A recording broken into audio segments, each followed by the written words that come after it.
There is a moment in every hard life where quitting would be perfectly reasonable, where any sensible person would look at the wreckage and say, "That's enough. I gave it what I had." The emperor burying his children, the writer standing blindfolded before a firing squad, the composer going deaf, the old man with $100 to his name and an idea nobody wanted. Every one of them had that moment. Every one of them had permission to stop. And every one of them decided, quietly, without an audience, with no guarantee it would ever pay off, to keep going one more day. That decision is the only thing separating them from the millions of people history forgot. Here are 7 of them. 7 people who should have given up and instead changed the world.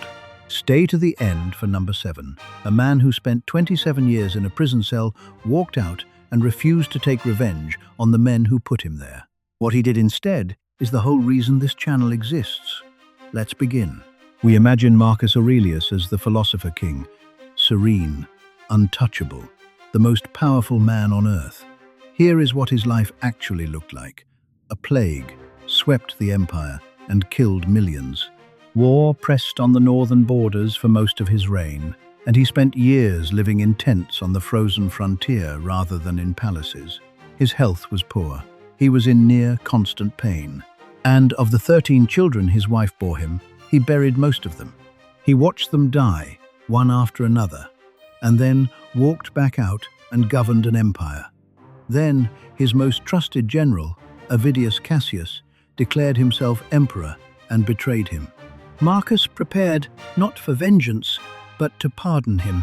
When the man was killed before he could, Marcus is said to have wept, robbed, he felt, of the chance to forgive. He never wrote a public complaint. He never told the empire how heavy it was. Instead, at night, in a tent, by lamplight, he wrote notes to himself, reminders to stay steady, to not become cruel, to not waste the little time he had on resentment. He never meant anyone to read them. They survive today as meditations, the most honest record of a human being trying to be good under crushing weight that has ever been written. The lesson for you: strength isn't the absence of grief. It's carrying it without letting it turn you bitter. Marcus never got a life free of suffering. He got a self-worth having in the middle of it.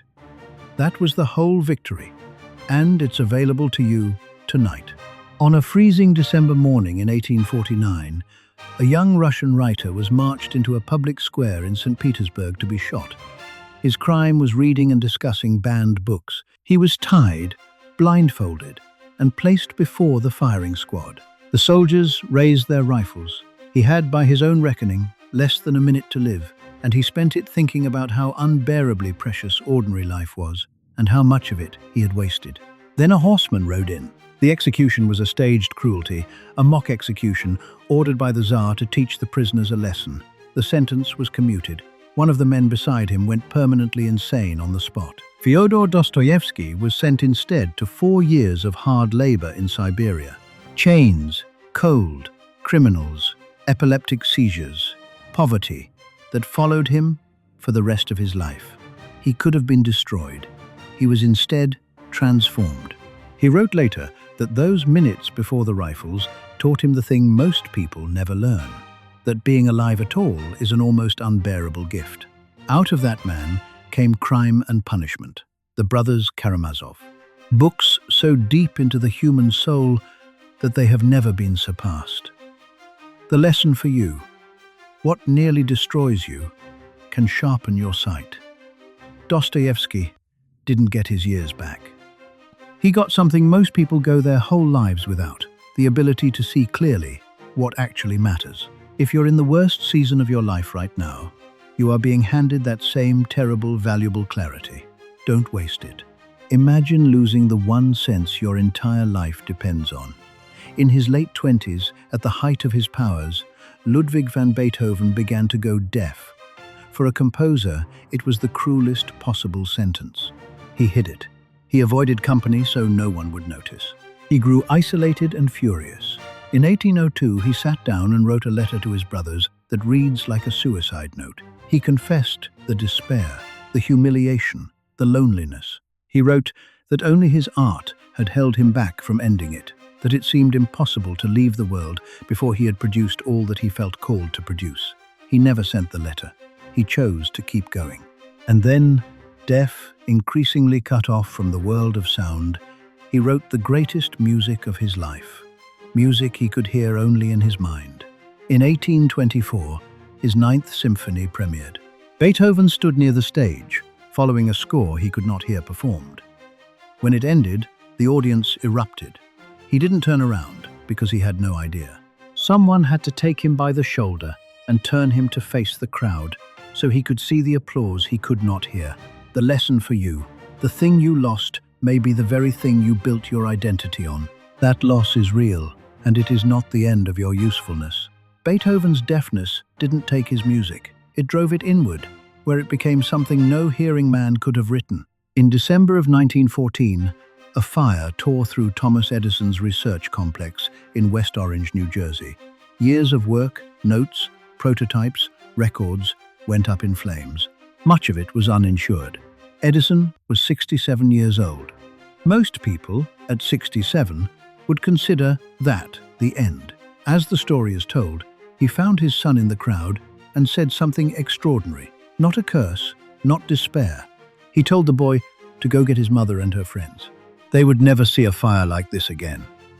And the next morning, walking through the smoking ruins, he is remembered as saying, "All our mistakes are burned up. Thank God we can start fresh again." Within weeks, his people were rebuilding. Within the year, the company posted record revenue. Now, history softens its heroes, and some of these lines were surely polished in the retelling. But the fact underneath them is not in dispute. A man near 70 lost decades of work overnight and rebuilt. The lesson for you: your past work is not you. Your notes, your business, your savings, the version of your life you spent years building, all of it can burn. What cannot burn is the mind that built it. And that mind is still in your head, right now, this minute. The wreckage is not your ending, it's just a cleared lot. If these are landing, stay with me, because the next three are the ones I think about most. An old man with $100 and a recipe nobody wanted. A captain whose ship was crushed by ice at the bottom of the world. And the one I promised you, 27 years in a cell. And a man who walked out and chose not to take revenge. Keep going. Harlan Sanders spent years building a modest roadside restaurant in Kentucky. It worked. People drove out of their way for his chicken. Then the government built a new interstate highway, and it routed traffic around his town. Overnight, the cars stopped coming. He auctioned off what he had, paid his debts, and found himself in his mid-60s with almost nothing but a monthly Social Security check for about $100. 65. Broke. The age when society tells you your life is behind you. He had one asset, a recipe, and the certainty that it was good. So he got in his car and drove. Restaurant to restaurant, state to state, cooking his chicken for owners in their own kitchens and asking for a few cents on every bird they sold. He was turned down again and again and again. He slept in the car. Eventually, someone said yes, then another. And the man who was finished at 65 built Kentucky Fried Chicken into one of the most recognized brands on earth and sold the company for a fortune before he was 75. The lesson for you, and it may be the most practical one in this video: it is not too late, not at 40, not at 65. The world will tell you your window closed. Sanders proved the window is open as long as you're willing to keep knocking on doors after the 100th one shuts. Most people quit at door number 3. In 1915, Ernest Shackleton's ship, named, without irony, Endurance, was trapped and slowly crushed by Antarctic ice. His expedition to cross the continent was over before it began. 28 men were now stranded on drifting ice at the bottom of the world, with no radio, no rescue coming, and no one on Earth who knew where they were. Shackleton quietly abandoned his dream and adopted a new mission: bring every man home. They camped on ice floes for months as the ice broke apart beneath them. They sailed lifeboats to a barren rock called Elephant Island. And then Shackleton took 5 men and 800 miles of the most violent ocean on the planet in a 22-foot open boat navigating by sextant between storms to reach a whaling station on South Georgia. They landed on the wrong side of the island. So he crossed uncharted mountains and glaciers on foot, without proper gear, and walked into that station after 36 hours. Then he went back for the rest. It took 4 attempts through the ice. He got every single one of them. Not one man died. The lesson for you: sometimes surviving is the victory. Shackleton never crossed Antarctica. He failed at the thing he set out to do. But he's remembered as one of the greatest leaders in history because when the plan died, he changed the goal and refused to lose a single person. Redefine what winning means, then don't quit on it. Nelson Mandela was 38 when the state began trying to destroy him, and 44 when they locked the door. 27 years. Much of it on Robben Island, a small cell, a mat on a stone floor, and days breaking rocks in a limestone quarry whose glare permanently damaged his eyes. His mother died while he was inside. His eldest son died. He was refused permission to bury either of them. Any human being would come out of that filled with hatred. The men who put him there certainly expected it. He walked out in 1990 and did something almost nobody in history has done. He refused to hate them. He later wrote that as he walked toward the gate to his freedom, he knew that if he didn't leave his bitterness and hatred behind, he would still be in prison. He negotiated with the very government that jailed him. He became president of the country that had caged him. He built a truth and reconciliation process so a nation could face what it had done without tearing itself apart. And he invited one of his former prison guards to sit as an honored guest at his inauguration. He did not forgive because he was weak. He forgave because he understood something the Stoics knew 2,000 years earlier. Hatred is a chain you fasten to yourself and hand the other end to your enemy. The lesson for you, and the reason I saved him for last. This channel is built on the idea that success is the best revenge. Mandela is the proof of what that actually means. Real revenge isn't hurting the people who hurt you.